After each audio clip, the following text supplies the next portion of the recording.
막내 아이는 10살이에요.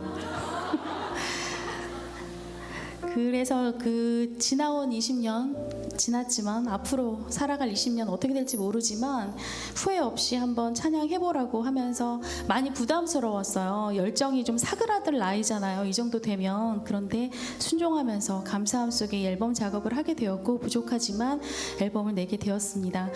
앨범의 주제는 두 가지예요. 하나는 저희가 개척하면서 그 고난 속에서 하나님께서 저에게 주셨던 깨달음, 그 깨달아진 그 은혜를 표현한 곡이고, 다른 한 주제는 자녀를 양육하면서 가슴앓이 했던, 그때 또 하나님께 기도했던 그런 것들을 담아서 부른 찬양입니다. 저는 너무나도 부족하지만 이 자리에 서서 어떻게 저를 이 자리까지 인도하셨는지 찬양으로 전달을 해보려고 합니다. 먼저 옆에 오신 분들과 인사 한번 나눠볼까요? 잘 오셨습니다. 잘 오셨습니다. 네. 오늘 이제 최 목사님께서 말씀해 주셨는데 앨범 발매 이후에 첫 집회이기도 하고요. 또 제가 너무나 존경하는 최강영 목사님께서 심호하시는 베들레헴 교회라서 너무 떨리는데 그 한 곡 부를 때마다 박수 많이 쳐주셨으면 좋겠습니다. 네, 네, 감사합니다. 첫 곡은 그 순간이 나를 살렸네라는 곡인데요. 저희 남편을 처음 만났을 때 좀 약간 좀 남달라 보였어요. 그냥 좀 키도 크고 저 외모도 훤칠한 데다가 사역을 너무 잘하는 거예요. 저는 그냥 교사였는데 그래서 나중에 결혼을 해도 밥은 굶지 않겠다 이런 생각을 좀 했거든요. 그랬는데 왜 배부르고 등 따수게 해준다는 그런 프로포즈하는 말 있잖아요. 근데 저한테는 그 말이 문자 그대로 이루어진 거예요. 그래서 끊임없이 배가 불러 있었고 끊임없이 아이를 업고 있었어요. 그래서 이제 제가 31세쯤 되었을 때, 제가 29에 결혼을 했는데 31세쯤 되었을 때 갑자기 난데없이 파주에 개척을 하자고 하더라고요. 저는 파주가 어디에 있는지도 모르는데 그때부터 정말 본격적으로 고생이 시작되었습니다. 오늘 이 그 순간이 나를 살렸네 이 찬양을 보면 그 고생, 그 눈물, 그 아픔, 그 뭐 슬픔, 절규 이런 것들이, 이런 순간들이 결국에는 은혜였다라고 고백할 수밖에 없도록 하나님께서 이끌어 가셨습니다. 오늘 이 자리에 오신 분들도 어떤 슬픔의 제목 때문에 또 아픔의 신음 속에 있으시다면 지금 이 순간들이 나를 정금같이 사용하시기 위한 어떤 진통의 시간임을 깨닫는 그런 귀한 시간이 됐으면 좋겠습니다. 아멘. 너무 떨리나 봐요. 입이 말라요. 네, 그 순간이 나를 살렸네 불러드리겠습니다.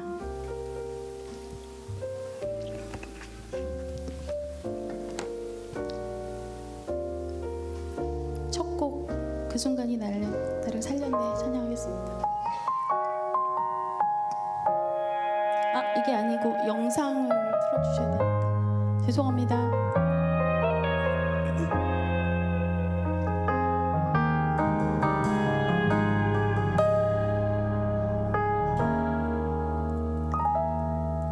멈추지 않을 것만 같은 눈물의 순간, 포기할 수밖에 없는 절망의 순간, 강한 시련의 불로 태워진 고통의 순간, 모두에게 잊혀지고 버려진 외로운 순간,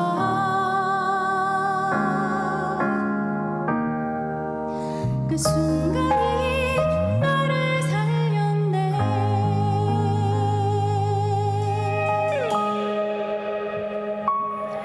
그 순간 나 혼자였다 생각했지만 주님 나와 함께 하셨네. 멈추지 않는 눈물 속에 절망하는 순간 속에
순간이 나를 살렸네. 그 순간이 나를 세웠네. 그 순간이 나를 깨웠네. 그 순간이 나를 고쳤네. 그 순간이 나를 살렸네. 그 순간이 나를 세웠네. 그 순간이 나를 깨웠네. 그 순간이 나를 고쳤네. 그 순간이 나를 살렸네.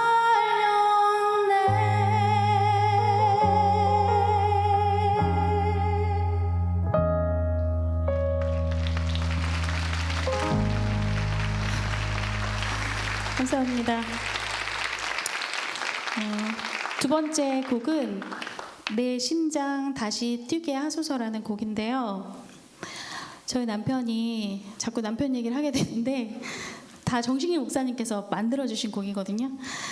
사역을 엄청 잘하시는 거예요, 총각 때. 그래서 왜 체육 특기생 있잖아요. 그런 것처럼 약간 제 눈에는 약간 목회자 특기생처럼 보이는 거예요. 그래서 제가 너무 그 모습이 좋아 보였어요. 그래서 뭐든지 막 잘하고 이러니까 제가 살짝 반했는데, 그래서 굉장히 저 사람은 되게 자신만만한 사람이구나 이렇게 생각했어요. 그래서 주변에서도 저 전도사님은 어떻게 개척만 하면 교인들이 막 몰려올 거라는 식으로 막 띄워주시는 분들도 계시고 막 그랬었는데, 갑자기 파주에다가 개척을 하겠다고 하는 거예요. 그래서 저희가 알겠다고 제가 이제 순종을 하고 파주에서 개척 준비를 하고 있는데, 갑자기 저희 가정에 예상치 못한 시련이 닥치기 시작했습니다. 하나는 남편께서 보증을 서주었던 것이 문제가 되었고, 하나는 전세로 살고 있던 집이 주인이 부도가 나셔서 전세 자금을 못 돌려주신다는 거예요. 그러니까 경제적으로 엄청난 이 사건들이 갑자기 저희 가정에 닥치니까 제가 순간 나 무슨 욥의 가정이 되는 것 같았어요. 이유 없이 갑자기 우리 가정에 막 고난이 닥치는구나. 그래서 두 사건을 겪으면서 개척을 시작하기도 전에 신용불량자가 되었어요. 그때부터 철저하게 내려놓음의 시간이 시작이 되었는데요. 어쨌든 말도 안 되는 지하 창고에서 개척을 하게 되었는데, 한 5, 6년쯤 지났을 때 너무 힘들었나 봐요. 그래도 저는 직장 생활하고 이러면서 어떻게든 버텨나가려고 하고 있었고, 지금은 힘들지만 뭔가 자신만만한 사람이니까 의지하면 다 되겠지 이렇게 생각했는데, 갑자기 남편이 좀 자신이 없다는 식으로 말을 하는 거예요. 그래서 그때 제가 너무 무너져 버렸어요. 제 심장이 정말 무너져 버리는 것 같았고, 그때가 20여 년 목회 중에 가장 힘들었던 때가 아닌가 싶어요. 그래서 남편이 목회를 포기를 선언하고 그 기자재를 막 개척교회에 다 나눠주기 시작하는 거예요. 그리고 저희 건물 주인이 불교 신자여가지고 너무 창피하대요. 교회가 이렇게 문 닫고 나가는 게. 그래서 보증금마저 막 포기하려고 하는 거예요. 근데 그때 극적으로 사회복지 목회로 이끄셔서 오늘에 이르게 되었는데, 처음 개척할 때처럼 영적으로 죽어있던 그 심장을 처음 개척할 때처럼 다시 뛰게 해달라는 그 절규의 마음을 제가 이 가사 속에서 느꼈어요. 목회 현장도 계속 변하고 있고, 또 우리의 신앙 여정도 많이 계속 힘들어지고 있잖아요. 코로나 이후로 더 영적으로 많이 죽어있는 모습들이 보이는데, 그럴 때 이제 우리들의 모습을 다시 이제 성령 하나님께 우리의 소생을 다시 갈망하고, 다시 한번 기회를 주신다면 우리의 생을 드리겠다는 절박한 심정을 담은 찬양이 바로 이 내 심장 다시 뛰게 하소서입니다. 어떤 목사님이 저보고 환자들이 좋아하겠다고 이 찬양을, 특히 심장병 환자들이 좋아하지 않겠냐고 이러시더라고요. 근데 특별히 아까 말씀드렸지만 이 찬양은 영적인 떡집인 이 베들레헴 교회에서 촬영을 했습니다. 더 특별한 것은 최강용 목사님께서 특별 출연을 해주셨습니다. 특출난 연기력으로 NG 한 번 없이 너무 잘해주셨고요. 영상 보시면서 깨알 재미 느끼실 수 있을 것 같고요. 네, 세상의 안일함 또 나태함 속에서 우리가 영적으로 많이 죽어 있을 때 이 자리에서 또 이 찬양을 통해 예배를 통해 심장 박동기를 하나씩 달고 가셨으면 좋겠어요. 네, 그래서 우리의 심장이 다시 뛰게 하는 놀라운 역사가 이 시간 있기를 축원합니다.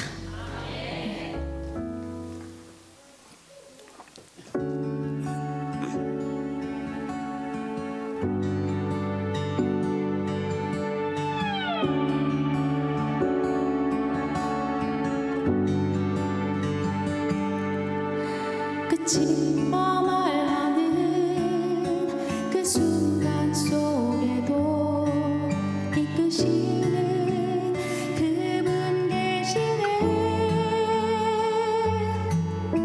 내 심장이 멈춰버린 상황 속에도 날 살리시는 그분 계셨네. 끝이 없을 것 같은 그 순간 속에도 내 길을 열어주시네. 나와 동행하시며 눈물 닦아주시며 날 세우시는 그분 계셨네.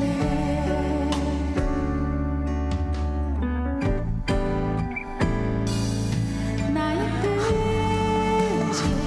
주님의 시작되었고 나의 멈춤이 주님의 도약되었네. 나는 다시 주님의 날개 아래서 소망의 날개를 또 힘찬 도약을 주와 함께 가기 원하네.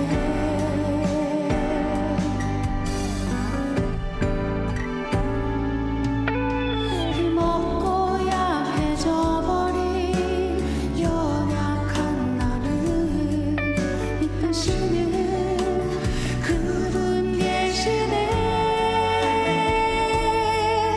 가장 무게감에 짓눌린 상황 속에도 내 짐지시는 그분 계셨네.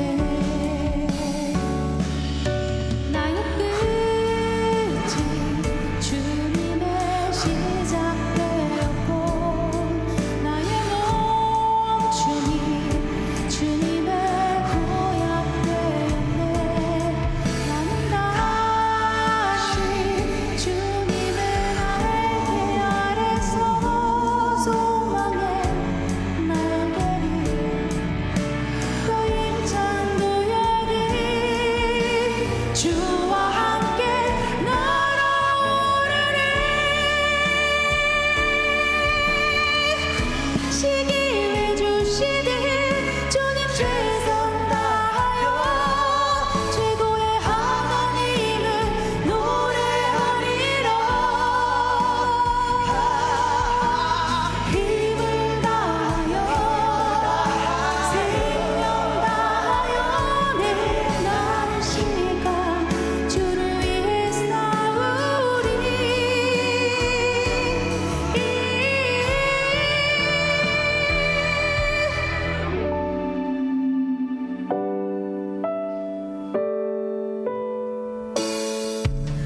주여 내게 힘을 주소서. 주여 내게 열정 더하사. 주여 단절을 간구하오니 내게 남겨진 거룩한 생명 내 심장 소송케 하신 주님 나를 치료하시는 주님 내 심장 다시 뛰게 하소서.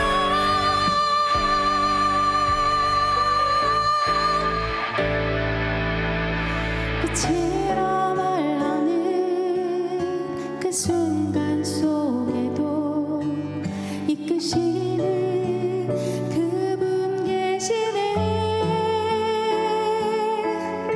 내 심장이 멈춰버린 상황 속에도 날 살리시는 그분 계셨네.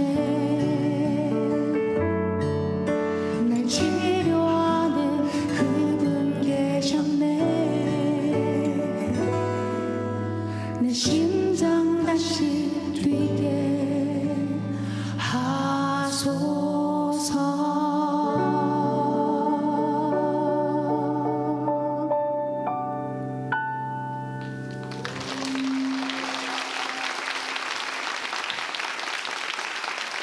감사합니다. 아까 말씀드렸지만, 제 소개할 때 말씀드렸지만, 저는 사남일녀 5아이의 엄마예요. 저에게는 축복이면서 또 일평생 기도 제목들이거든요. 근데 5남매를 양육하는 것은 정말 인간의 한계치에 도달하는 어떤 그런 느낌을 가질 때가 많아요. 날마다 철인 5종 경기를 하는 듯한 그런 느낌이 많이 들었어요. 제가 아기 엄마 소리를 한 17년에서 18년 정도를 들었어요. 아기 엄마 소리를. 그러니까 저희가 막내가 기저귀 뗄 때까지 정말 그 긴 세월 동안 손에서 기저귀 뗄 날이 없었거든요. 그래서 제가 어디 가서 제 소개를 할 때 5입니다 이렇게 말을 하면은 너무 놀라시면서 상 받으셔야 하는 거 아니냐고, 너무 다복하시겠다고 막 이러세요. 그런데 그때 저는 속으로 아니에요, 저 벌 받아야 돼요 그랬어요. 왜냐면 저희 아이들 5명 중에 둘째가 속을 많이 썩였습니다. 근데 표현을 다시 정정할게요. 아이가 속을 썩인 게 아니라 아이의 속이 썩어가고 있는 것을 제가 몰랐습니다. 개척교회 목회를 하면서 바닥까지 경제 상태는 내려가 있고, 또 직장 생활은 해야 되고, 교회 중식도 해야 되고, 또 때로는 신방도 해야 되고, 주보도 해야 되고, 반주도 해야 되고, 때로는 설교도 해야 되고, 너무 일이 많으니까 정신이 없었고, 다시금 저희가 이제 돌파구를 찾기 위해서 지역아동센터라고 하는 이제 아동복지 시설을 운영하게 됐을 때는 저와 제 남편의 눈앞에 오로지 그 목표밖에 없는 것 같았어요. 왜냐하면 교회를 다시 일으켜 세워야 되고, 복지시설을 정착시켜야 되고, 이렇게 하다 보니까 아이가 뭘 원하는지 놓쳤던 것 같아요. 그리고 또 아이가 야단 맞아도 그 다음 날이면 헤헤거리고 웃고 하니까 엄마 아빠를 다 용서한 줄 알았습니다. 그런데 그것이 저의 완벽한 착각이었더라고요. 아이가 말썽을 피울 때 왜 그러는지 그 마음을 좀 알았어야 되는데, 나를 알아달라고 그렇게 절교하는 아이를 제대로 못 보고, 아이가 너무 우리의 사역을 방해하는 것 같았어요. 얘 때문에 교회도 안 될 것 같아, 센터도 안 될 것 같아, 이런 생각을 했던 것 같아요.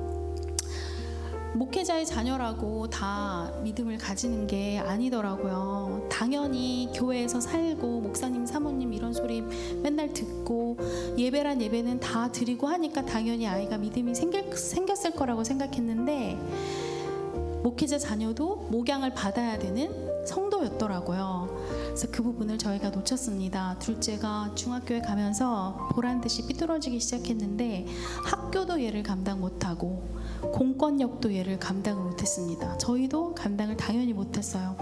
지금은 이해하면서 기도해주고 있지만, 저희 아이 프라이버시가 있으니까 제가 다는 말씀 못 드리는데, 아이의 상황을 한마디로 설명을 한다면 아이가 온몸에 80% 정도 그림을 그리고 왔어요. 그때 정말 기절할 뻔했거든요. 학교 생활도 정말 대단했습니다. 학교 생활 속에서 이제 너무 많은 일들이 발생을 하니까 학교를 등교시키고 나면 제가 불안한 거예요. 무슨 일이 오늘 생기지 않을까, 늘 노심초사하고 그랬습니다. 무단결석 다 하고요, 체험학습 쓸 거 다 쓰고, 또 그 숙려제라고 학교 밖에서 출석을 인정받는 프로그램이 있거든요. 그것까지 다 해서 겨우겨우 중고등학교를 졸업을 했습니다. 또 코로나 기간이 있어서 온라인 출석이 되니까 학교에서 저한테 그러는 거예요. 어머님께서 대신 좀 도와달라고. 아이가 출석을 안 하면 학교를 더 다녀야 되잖아요. 학교에서 정말 너무너무 겁을 내셨어요. 아이가 학교를 더 다닐까 봐. 제가 그 클래스룸이라고 옆에 열어놓고 근무하면서 막 이렇게 대신 출석해주고 막 그랬어요. 막 그러면서도 마음에 죄책감이 드는 거예요. 아, 나 이거 너무 그릇된 모성애가 아니야? 이런 죄책감에 시달리면서도 선택의 여지가 없었기 때문에 그렇게 했습니다. 왜 그렇게 못된 아이들과 어울리나 봤더니 엄마에게, 아빠에게, 부모에게 거절당했던 어떤 그런 경험치가 막 누적이 되면서 부모를 신뢰하지 않고, 당연히 나아가서 어른들도 신뢰하지 않고, 그러니 학교 선생님도 신뢰하지 않고, 자기를 인정해주는 그곳에서 존재감을 막 드러내는 거예요. 하나님을 만나고 있지 못하는 자녀를 보는 심정은 정말 이루 말할 수 없이 고통 가운데 있었고, 당시에 제가 육아 스트레스가 너무 심해서 그 자녀 때문에 속 썩을 수 있는 어떤 그런 상황을 이렇게 척도로 나타내면 제가 그 그래프에 꼭대기를 찍고 있는 것 같더라고요. 그래서 5남매 중에 어떻게 보면은 달란트가 제일 많은 것 같은데 자기의 장점은 보지 않고 그 과거의 아픔에만 갇혀있는 자녀가 너무너무 안타까웠습니다. 그때 둘째 아들 사진 놓고 많이 울었고요. 그때 그 요게벳의 노래라는 찬양을 듣고 제가 너무 많은 은혜를 받았어요. 그 요게벳이 모세를 물 위에 떠내려 보내는 그 심정이, 아, 내가 정말 하나님 앞에 기도할 수밖에 없구나, 내가 할 수 있는 게 아무것도 없구나, 그런 깨달음을 주는 찬양이어서 자녀를 놓고 많이 울었던 것 같습니다. 그래서 오늘 제가 요게벳의 노래를 준비했습니다. 많이들 아시죠? 이제 불러드리도록 하겠습니다.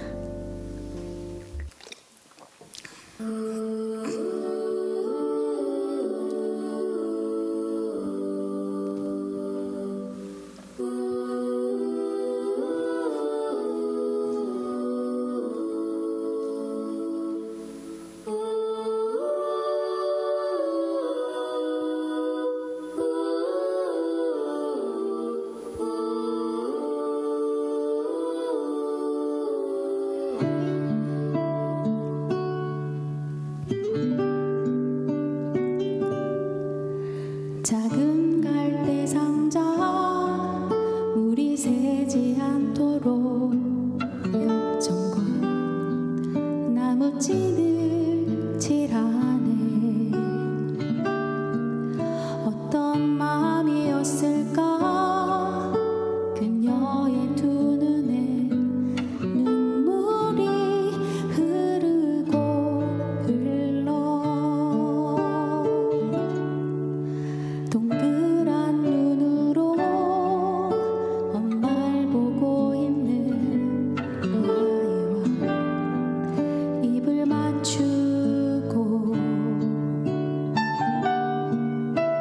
상자를 덮고 강가에 띄우며 간절히 기도했겠지. 정처 없이 강물에 흔들흔들 흘러내려가는 그 상자를 보며 눈을 감아도 보이는 아이와 눈을 맞추며 주저앉아 눈물을 흘렸겠지. 너의 삶의 창조이 너의 참 부모이신 하나님 그 손에 너의 삶을 맡긴다. 너의 삶의 창조이 너를 이끄시는 주 하나님 그 손에 너의 삶을 드린다.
감사합니다. 이번 앨범을 만들 때 가장 애정을 많이 가지고 만들었던 찬양이 저희 둘째를 놓고, 아까 말씀드렸던 둘째를 놓고 저희 부부가 애가라고 하는 찬양을 만들었어요. 근데 이 애라고 하는 글자는 사랑이라는 뜻도 있고 또 슬픔이라는 뜻도 있고 또 애끓는 마음, 애통하는 마음, 그런 뜻도 있고 또 우리 애가 달라졌어요 할 때 그 아이라는 뜻도 있잖아요. 그래서 그 둘째 녀석을 놓고 그 울부짖던 마음을 저희 목사님께서 가사로 표현해 주셨습니다. 아이가 처음에 이제 삐뚤어질 때는 너무 아이를 많이 원망했던 것 같아요. 그런데 아이를 통해 저희 부부가 하나님 앞에 다시 서고 얼마나 하나님 앞에 다시 기도하는 계기가 되었는지 모릅니다. 지금은 감사하게도 이제 해병대에 입대해 있거든요. 그래서 최전방에서 주의를 지키기 어려운 상황인데도 열심히 주의를 지키겠다고 신앙생활을 하고 있는 모습을 보여주고 있는데, 하나님 앞에서 점점 회복되는 모습을 지켜보면서 저희는 지금 현재 기도하고 있습니다. 혹시 자녀 문제로 고민하고 계신 분이 이 자리에 있을까요? 정말 우리 애보다 더 심한 아이가 있을까? 이렇게 싶을 정도로 속을 많이 썩은 엄마로서 드리고 싶은 말씀은, 자녀의 문제가 아니라 나의 문제였고 결국 내가 울어야 해결될 수밖에 없다. 이 사실을 깨닫고 자녀를 위해 평생 기도하는 부모가 되어야 되겠다. 이 말씀을 드리고 싶어요. 이번에는 영상에 이제 저희 5아이가 다 나오거든요. 앞에 이제 인트로에 저희 막내 10살짜리가 인트로를 좀 불러줬고요. 코러스의 큰아들 모습도 보입니다. 정준길 목사님 모습도 보입니다. 그리고 나머지 자녀들은 영상과 사진으로 이렇게 조금씩 나옵니다. 사랑하는 자녀들을 위해서 계속 기도하면서 그 아이들이 하나님을 만날 수 있도록, 그리고 신뢰하는 삶을 살 수 있도록, 그리고 정말 이 시간 믿음으로 나아갔으면 좋겠고요. 하나님께서 정말 우리의 눈물을 기억하시고 그분의 때에 자녀들을 세우실 것을 믿습니다. 아멘. 애가 불러드리겠습니다.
잠깐 합심 기도를 하려고 합니다. 하나님, 자녀를 위해 울게 하옵소서. 자녀 때문인 줄 알았는데 기도하지 못한 이 못난 어미 때문임을 깨닫습니다. 우리 자녀들 하나님 앞에 세워주시옵소서. 우리 자녀들 하나님을 만나게 하여 주시옵소서. 우리 자녀들 일평생 주님의 인도함을 받게 하옵소서. 주여, 삼창 부르시고 합심하여 자녀를 위해 기도하겠습니다. 주여, 주여, 주여. 사랑의 하나님, 오늘도 우리 자녀들을 위해 기도합니다. 우리 자녀들이 하나님을 깊이 만나고 주님만을 바라보며 살아가는 삶을 살 수 있도록 인도하여 주시옵소서. 이 세상의 많은 유혹과 어려움 속에서 방황하지 않게 하시고 오직 주님의 길로 나아가며 주님의 인도하심을 받는 자녀들이 되게 하여 주시옵소서. 사랑해 주님, 우리가 자녀를 사랑하는 마음으로 늘 기도하려고 하지만 때로는 우리의 연약함과 부족함으로 인해 기도하지 못할 때가 많았습니다. 우리의 눈물 속에서 자녀를 향한 사랑 속에서 하나님을 향해 의지하고 나아가며 함에도 기도하지 못하고 하나님을 잊었던 어리석음을 용서하여 주시옵소서. 이 시간 우리의 연약함을 고백하오니 우리의 심령을 새롭게 하셔서 자녀들을 위해 온전히 기도하는 부모가 되게 하여 주시옵소서. 우리 자녀들이 주님을 깊이 만나기를 소망합니다. 우리의 자녀들이 주님을 만나고 그 만남을 통해 그들의 삶이 변화되고 주님의 뜻 안에서 살아가게 하여 주시옵소서. 우리의 자녀들이 하나님을 알지 못한 채 세상 속에서 방황하지 않도록 주님이 손길로 그들을 붙잡아 주시고 그들을 인도하여 주시옵소서. 우리가 자녀를 위해 흘리는 눈물과 기도가 헛되지 않음을 믿습니다. 하나님께서 우리의 눈물을 기억하시고 그 눈물 가운데 자녀들을 세우실 줄 믿습니다. 우리가 자녀들 앞에서 할 수 있는 것은 부족하지만 하나님께서 그들의 인생을 온전히 이끌어 가실 것을 믿으며 기도합니다. 우리 자녀들을 위해 친히 일하실 것을 믿습니다. 하나님께서 우리의 모든 기도와 눈물 속에서 일하시며 하나님의 때에 우리의 자녀들을 하나님 앞에 세우실 줄 믿습니다. 이 시간 우리의 기도가 상달되어 등달되어 우리의 자녀들이 삶 속에서 크고 놀라운 주님의 역사가 이루어지기를 소망합니다. 이 모든 말씀 살아계신 우리 예수 그리스도의 이름으로 기도합니다. 아멘. 감사합니다. 이번에는 저희 교회 개척 이야기를 해보려고 합니다. 저희는 교회만 7번 정도 이사를 했어요. 20년 동안. 사택 이사까지 하면 10번이 훨씬 넘는데요. 지하 2층 창고에서 시작해서 현재는 대지가 150평, 건평이 250평인 교회로 2017년에 교회 건물을 경매로 구입하게 되어서 정말 건축이라는 걸 하게 되었습니다. 아까 말씀드렸지만 개척했을 때 정말 이유 없이 고난받는 어떤 요배 가정처럼 저희가 어려운 일들이 많이 생겼었거든요.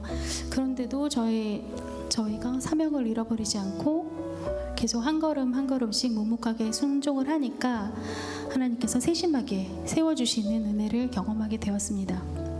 그런데 그 건물을 경매로 구입하는 과정에서 하나님께서 하신 일들이 너무 놀라워서 그 비밀을 좀 말씀을 드리려고 해요. 근데 주변에 많은 분들이 개척해서 사실은 이렇게 일으키기가 쉬운 일이 아니다 보니까 많이들 물어보시거든요. 어떻게 지금까지 올 수 있었는지. 그런데 그게 어떤 방법이 있는 게 아니잖아요. 어떤 매뉴얼이 있는 게 아니잖아요. 그런데 이제 그분들은 무슨 세탁기 사용법, 라면 끓이는 법 이런 식의 어떤 매뉴얼을 원하셨거든요. 근데 정말 하나님께서 하셨다고 밖에는 말씀을 드릴 수가 없었습니다. 개척 목회한 지 한 13년쯤 지났을 때 저희가 이전보다는 상황이 좀 나아지기는 했지만 여전히 저희는 상가에 임대해 있었고 또 여전히 교회도 월세를 내고 사택도 월세를 내고 센터도 월세를 내면서 근근히 이제 생활할 수밖에 없었는데 교회가 이제 수입보다 지출이 많다 보니까 무언가를 교회가 새로운 어떤 것들을 시도하기에는 너무나 어려운 상황이었어요. 그런데 이제 서울에 이제 금천교회 박병호 목사님께서 교회에 오셔서 어쨌든 저와 남편이 사회복지사로 일을 하면서 고정적인 수입을 얻고 있으니까 경매로 교회를 한번 알아보자고 하셨어요. 그래서 저희 목사님이 성격이 너무 좋아서 교회 이웃 그때 이제 교회 이웃들과 잘 지내셨거든요. 교회 나오라는 말도 안 해요. 그냥 잘 지내는 분이세요. 그런데 어느 날 갑자기 저희 교회에 어떤 분이 찾아오셨는데 이제 부동산에 좀 뭘 좀 알아봐 달라고 요청을 하셔서 그분을 모시고 부동산을 갔어요.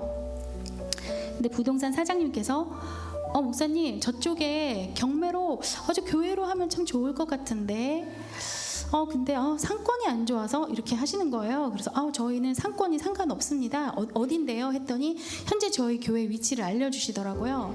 그래서 보통 경매라고 하는 것은 사이트에 이렇게 물건이 올라오면 목돈이 있어야, 입찰을 바로 해야 되기 때문에 목돈이 있어야 하잖아요. 근데 그분께서 그 정보를 주신 거예요. 말도 안 되는 상황인데 그 정보를 너무나 빨리 주셔서 저희가 1년이라는 시간을 벌고 그 시간 동안에 그 초기 자금을 준비할 수 있는 여력이 좀 생겼어요. 이렇게 정보를 아는 것도 쉬운 일이 아니어서 그 준비를 하는 1년의 과정 속에서 자꾸만 엎어지는 거예요. 될 것 같은데 뭐가 자꾸 어그러지고 계획이 자꾸 취소되고, 결국에는 저희가 그럼에도 불구하고 우여곡절 끝에 낙찰을 받게 되어서 지금의 교회 건물을 가질 수 있게 되었습니다. 그런데 그때 저희 교회에 보증금이 정말 3천만 원밖에 없었거든요. 그때 낙찰받았던 건물이 위반 건축물인 거예요. 전 집주인이 너무 무리하게 세입자를 많이 놓으려고 위반을 많이 하셨더라고요. 그래서 철거를 하고 원상 복구 후에 폐기물을 버리는 데만 정말 이 3천만 원을 다 써버릴 수밖에 없었어요. 정말 인테리어를 해야 되는데 비용이 하나도 없는 거예요. 그랬는데도 저희 목사님이 그 사명을 위한 어떤 열망은 개척부터 끊임없이 있었거든요. 왜냐하면 저희 목사님 진짜 제가 맨날 하는 말이 전 재산을 지갑에 들고 다니냐고. 진짜 전 재산을 지갑에 들고 다녀요. 그래서 그걸 들고 다니면서 밥 사주고 헌신하고 구제하고 누구 도와주고 이런 걸 정말 많이 하거든요. 오늘날까지 개척부터 지금까지 저희 교회 개척교회 그 4번의 절기헌금 있잖아요. 이거를 한 번도 저희 교회에서 사용한 적이 없어요. 전부 다 외부로 개척교회로 헌신했습니다. 그 사역을 지금까지 해오고 있는데, 저희가 건축을 한다고 하니까 그때 도움을 받으셨던 목사님들이 십시일반 헌금을 해주시는 거예요.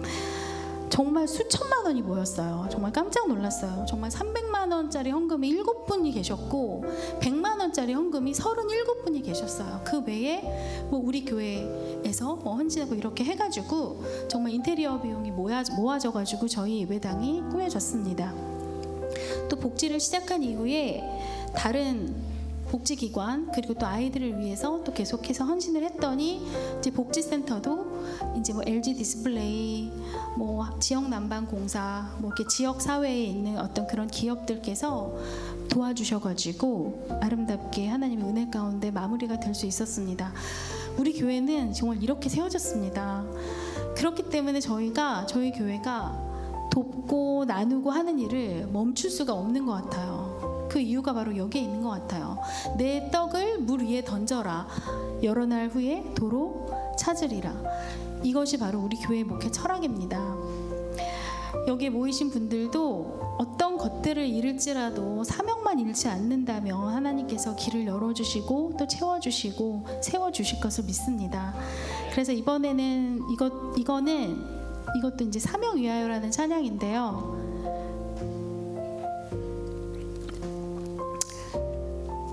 이 찬양을 불러드리겠습니다. 뒤에 찬송가가 나와요. 같이 불러주세요.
이제 마지막 찬양입니다.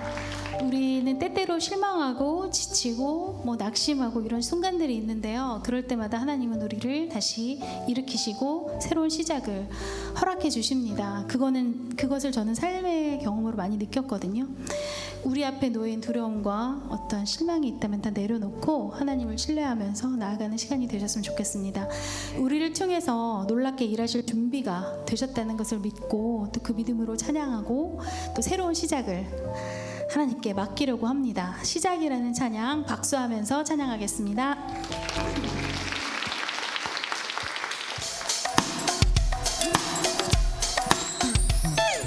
꿈을 가지고 도전하는 자여 하나님을 향해 서라. 살아왔던 삶의 방식 내려놓고 내 발의 힘을 벗으라. 두렵고 떨린 마음으로 신을 벗고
감사합니다.